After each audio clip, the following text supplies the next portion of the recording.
I want to talk about UFOs, a subject which, if I brought this up with you 3 years ago, you probably would have said, Jesse, shut the hell up. Well, you did try to bring it up. What did happen? You said, Jesse, shut the hell up. Yeah, except I didn't use the word hell. No, you didn't. But Used another word.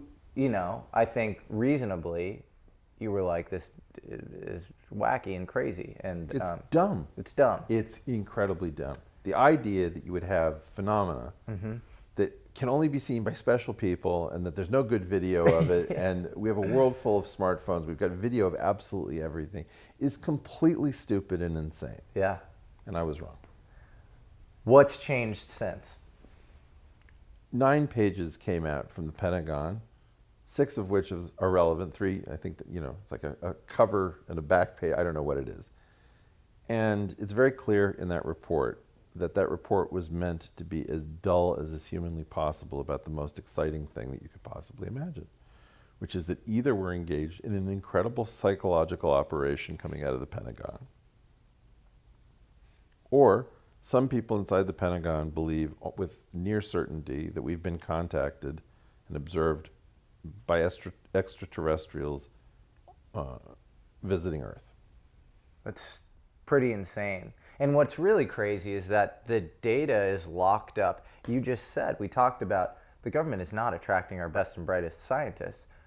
Why are the top physicists in the country, why are the top astronomers in the country not looking at Nobody this problem that I know who's very good at physics or astrophysics or astronomy or anything knows what the hell's going on.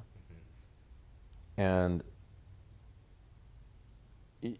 I've never seen anything remotely like this, Jesse. I thought you were completely wrong. This is a situation where you would not come off of this point, and I was convinced that you were brain damaged on this one issue. No, I really was. It's fair. And you were right. I was wrong. I appreciate that. I don't understand it. It doesn't really... The key thing is whatever's going on is non-Copernican. We're not in a situation we all have equal access to the same thing. Either it's a psyop and almost nobody has information about it, or there's something out there that fits this paradigm that is not trying to be noticed. And I've given the example of North Sentinel Island, where India manages North Sentinel Island but doesn't land there. And in such a circumstance, there would be a Fermi paradox among the natives of North Sentinel Island. Why don't we see anybody almost ever? Right. And the answer is, well, you're sort of owned, and you're being protected from anybody landing on your shores. Now, if that's what's going on, that's astounding. That's astounding. On the other hand, if humanity has a future, and I'm right, so I'm happy to give you your due, but give me mine, we have a future because we got off this planet and we diversified. Now, if we got off this planet and diversified, and that's how we survive, then it means anyone else out there could come here. And not with rockets. We're pretty sure that they're not on the moon and they're not on Mars in secret colonies, I would imagine. Do you have a sense on the genetic stuff? It feels like a lot of people are just waiting for the data to come in. And they talk a lot about bioinformatics. And as long as it's just a big sort of pattern matching issue. And as long as we have, genetic sequences and we're matching them with phenotypes, and we get this big harmonized database. Right now it exists in a bunch of silos. You have BGI, UK Biobank, whatever. We just put them all together and then we know exactly the genetic code. I tend to think that's not the case. It's not just a data collection problem. Do you have sort of an opinion on that? It's very interesting what's going on with machine learning on something like protein folding, where if you manage to attack something with machine learning, you don't always understand why you were able to solve what your machine was able to solve. It's very hard to interpret a successful neural net, right? Yes. What did it find? What did it understand? It's a black box. Somewhat. Maybe we'll get to the point where you can inspect the black box. I don't know. But one thing you can say is that, okay, if you can get better at protein folding using some sort of a deep learning system, then there's probably something there that can be understood analytically. So I'm excited about some of the data science, But people are really looking for data science to replace thinking. Totally. Same. And it's very interesting because the old issue with artificial intelligence was trying to get something to be intelligent. The dirty little secret is intelligence was needed for almost nothing. So with mere deep learning, you were able to do all sorts of things that we previously thought may have required intelligence. Yes. I think a line I have on AI is, it's like the Daft Punk song, harder, better, faster, stronger. And that's all it can do. It can do what humans can do, and sometimes it's harder, better, faster, stronger. Sometimes it's not even as good as humans. But that is different than innovation. Brute force is different than innovation. Whenever I see a startup that says we're resting on some data set or AI to create innovation, I'm always fairly skeptical of it just being sort of a data collection problem. I think real innovation is interdomain knowledge and consilience. GU, for you, is interdomain knowledge. And so I don't think AI is very good at that right now. You know, it's not a morality play. You see, I love the romance of science where Jim Watson and Francis Crick are able to figure this thing out that Linus Pauling cannot, and that's one thing. But sometimes you can easily imagine that the problem wasn't what you thought it was. It was much easier, or you could prove that it's undecidable or something like this. So you have to sort of not overlay what is true with what is meaningful.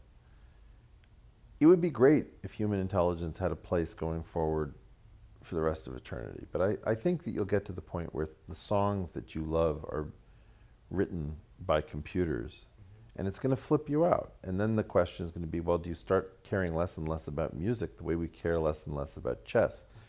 What does it really mean if two chess machines go at it? Do we really want to play through this as if this is speaking to the human soul? I don't know about that.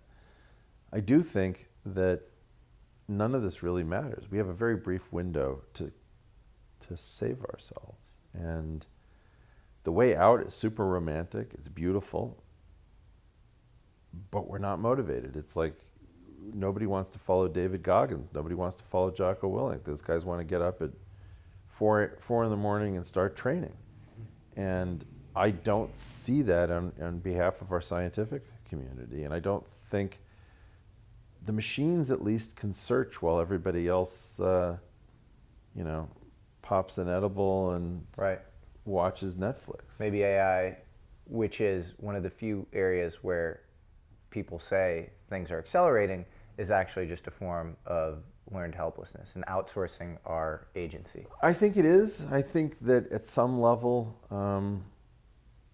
we're going to find that it's not good enough to know whether things are true or that something can do them. We're going to want to know why things are true. And I think that that's part of the game. Is what if we can actually predict protein folding fairly well, but nobody has any idea of how we're able to do that?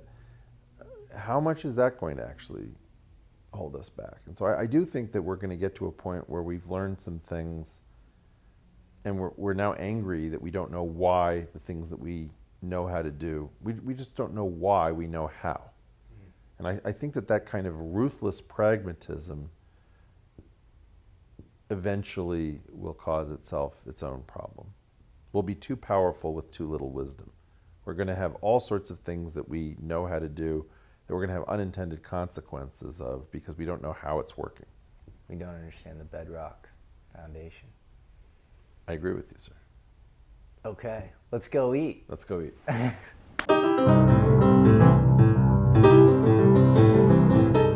What kind of cheese for your cheeseburger? It's American cheese. Can I get a hamburger with lettuce only? It's going to be 1517 first window. Cool, man. Thanks. So you going paleo? You got a lettuce wrap, right? I don't know what I got. Here's something I've been thinking about recently. An ironic effect of Snowden is there are all these revelations. You had Prism, Bull Run, Heartbeat. The NSA has a backdoor into everything, was the revelation. And then we didn't do anything about it. And Think about the panopticon effect that ends up having on an individual, where it's like we know that they can hear and listen to everything that we do and say, and it's indexed and searchable. And then you also, we're not really doing anything about it. The half-silvered mirror only works if the people behind the half-silvered mirror rarely, if ever, intrude into your life in a distinct, identifiable fashion. Mm-hmm. So I think that the new thing that we believe is different. I think that the new thing that we believe is, yes, they're watching us, but for some reason they can't afford to let us know what they know. So most of the information that they have is useless. Mm-hmm. Because you'd be crazy to sacrifice the whole program to go after somebody with an unpaid library fine. What are you excited about? Like crazily excited about that doesn't involve money? I think there are certain anomalies, and I'm not excited about those things in their current form, but I want to do them in a more rigorous way. So like the UFO thing, like stuff like that. Make 12 figures just to be safe. 12 figures. Yeah. We can put that back there.